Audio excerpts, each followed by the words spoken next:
Magandang umaga po, magandang tanghali at magandang gabi po sa inyong lahat.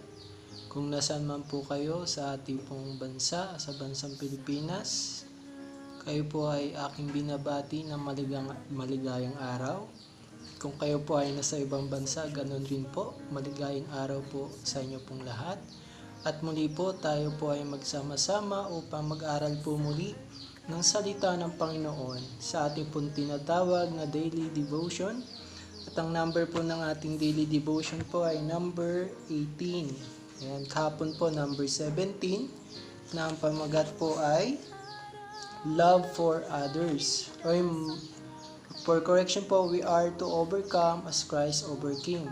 No, ayan po yung daily devotion number 17. Yung nasabi ko po kanina is daily devotion number 16. Ngayon po, tayo po ay nasa daily devotion number 18 na ang pamagat po ay Jesus is a friend that is closer than a brother. Ayan, napakaganda pong pag-aralan ang ating pong daily devotion ngayong araw po na ito. Bago po tayo magpatuloy, tayo po ay manalangin. Ama namin sa langit, maraming salamat po muli at kami po ay nagsama-sama upang mag-aral po ng inyong pong salita ngayong araw po na ito. Nabigyan niyo po kami ng kaalaman at karunungan na nanggagaling po sa inyo at amin pong itong ganapin sa aming pong buhay araw-araw. Maraming salamat po muli sa pangalan po ng inyong anak na si Jesus. Amen. Ayan po. Ang ating pong memory verse ay matatagpuan sa Proverbs chapter 18 verse 24. Kung sa Tagalog po, ito po ang sinasabi, may mga kaibigang nagkukunwaring kaibigan, ngunit may mga kaibigan na mas madikit kaysa isang kapatid.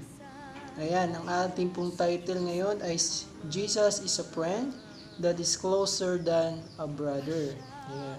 Pag sinabi po nating kaibigan, isa po itong kasiyahan na ibinibigay po ng ating Panginoon sa atin kasi marami po akong kaibigan o naging kaibigan na talagang nakatulong po sa aking buhay at meron din po akong mga kaibigan na seryoso. Iba't iba po yung mga kaibigan eh.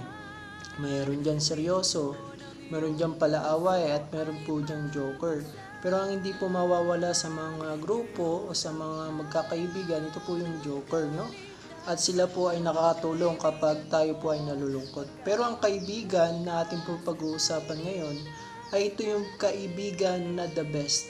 Siya po yung pinaka-amazing friend na ating pong matutuklasan o makakasama sa ating pong buhay. Ito pong kaibigan na to ay siya po ay makapangyarihan, siya po ay maunawain, at siya po ay mapagmahal sa mabuti at masama. At ang kaibigang ito na aking pong tinutukoy ay wala pong iba kundi ang Panginoong Hesus. Ayan. Ano pong sabi dito? Sabi ho, disappointments you will have, but ever bear in mind that Jesus, the living Savior, is your Redeemer, your Restorer. He loves you and is better to share His love than to sit with princes and be separated from Him. Ayan, sabi ho dito, siya po yung kaibigan na ating pong maasahan, siya po yung kaibigan na ating pong tagapagligtas. Ibig sabihin, ang kaibigang ito ay tayo po ay kanyang iniibig, kanya po tayong minamahal. Come daily to Jesus, who loves you. Open your heart to Him freely. In Him there is no disappointment. You will never find a better counselor, a safer guide, a more sure defense. Okay. Ibig sabihin mga kaibigan, no, kailanman po ay hindi po tayo masasaktan sa Panginoon, kundi lagi niya po tayong binibigyan ng pag-asa. Hindi niya po tayo sasaktan na kung saan tayo po ay hindi na muli pang magmamahal sa Kanya. Siya po yung kaibigan na kahit sinaktan natin siya, nandiyan pa rin siya upang tulungan po tayo sa ating pong mga problema, sa ating pong suliranin, no? O yung sa ating tinatawag po na mga problems sa ating pong buhay.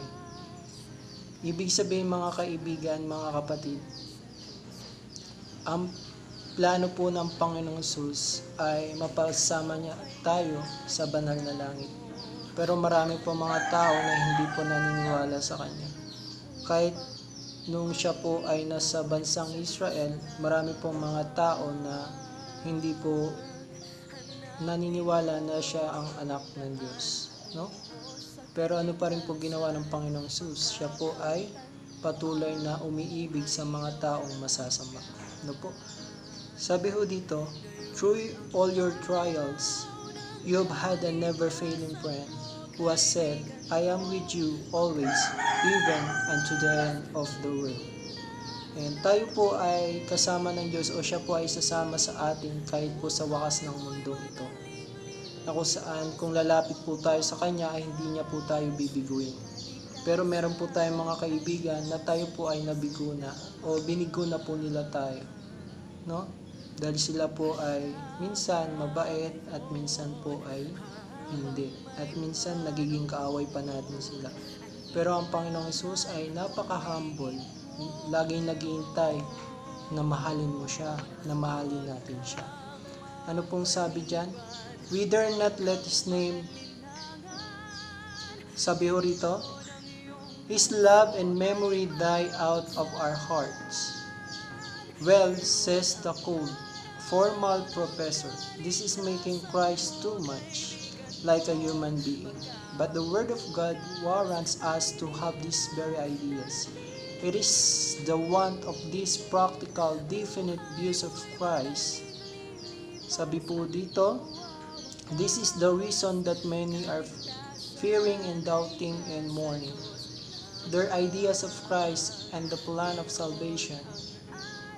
If ever there was a time when man needed the presence of Christ at the right hand, it is now, so that when the enemy shall come in like a flood, the Spirit of the Lord shall lift up a standard against him. Ayan. Mga kaibigan, mga kapatid, ang Panginoong Hesus ay ating pong kaibigan, matalik na kaibigan. Siya lamang po ay naghihintay sa atin. Ano po sabi? May mga kaibigan, nagkukunwaring kaibigan, ngunit may mga kaibigan na mas madikit kaysa isang kapatid. Ayan. Ibig sabihin, ang mas madikit kaysa ating mga kapatid, walang iba kundi ang Panginoong Hesus. Hindi niya po tayo bibiguin. At siya lamang ang ating pag-asa pagdating ng panahon. Ang gusto lamang po ng Panginoon ay lumapit tayo sa Kanya ng totoo at hindi po tayo magsisinungaling sa Kanya, kundi tayo po ay magiging tapat upang pagdating ng panahon ng ating pong inaasam na makasama siya sa banal na langit ay ating pong mararanasan. Muli, maraming salamat po sa araw na ito na muli po tayo nagkasama. Alam ko po na maikli lamang ang pag-aaral na ito, ngunit meron po tayong napulot na kaalaman at ating pong magagamit sa ating pong pambuhay o sa ating pong buhay araw-araw. Muli po, tayo po ay manalangin. Ama namin sa langit, maraming salamat po muli sa araw na ito na kung saan kami po ay inyo pong ginabayan na natutunan po namin na ang inyo pong pag-ibig ay masigit pa po sa kapatid. Ikaw po ang aming matalik na kaibigan na lagi po nandyan upang tumulong sa aming buhay. Maraming salamat po at sa lahat po ng mga tao may problema, may suliranin, may mga sakit, pagalingin niyo po sila at bigyan niyo po sila ng pag-asa na nanggagaling po sa inyo. Maraming salamat po, Ama, sa pangalan po ng iyong anak ni Jesus.